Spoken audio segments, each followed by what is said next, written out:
Third, the North Koreans get most of the attention, and their drive toward a nuclear weapon delivered by a missile is a profound threat, along with its proliferation implications. They're the squeaky wheel. But our first agenda item should be the driving force of Chinese military modernization. Undersecretary of Defense Michel Flournoy has laid out the basic defense planning rationale for taking this seriously. The rise of China implies that the United States cannot depend upon uncontested access to the global maritime, air, space, and cyberspace commons. I do not want this to be the outcome. I don't know about you.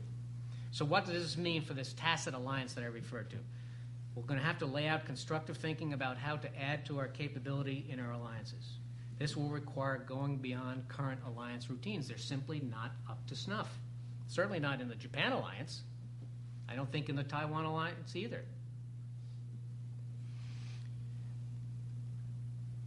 We're going to have to look for effective inter-service and allied operations and new command and control, planning and information sharing infrastructures that combine not just military, but all of government solutions. Unfortunately, we are suffering from decades of mismanagement in the procurement, R&D, and strategic formulation aspects of these alliances, areas in which the U.S. should be, but is not leading.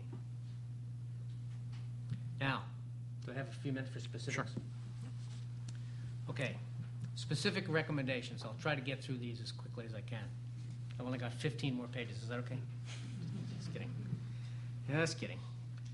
Start with a realistic, no-holds-barred threat assessment. We've got to get this right, and it needs to be public.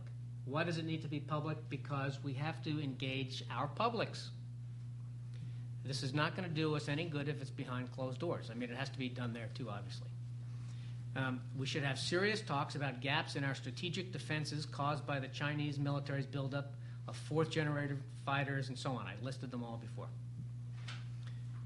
For instance, a bare-knuckle dialogue on the fundamentals of strategic air defense involving airmen and commanders across the breadth of this tacit alliance will begin to answer whether or not, as an example, making the F-22 stealth fighter available to allies is a good idea and the right thing to do.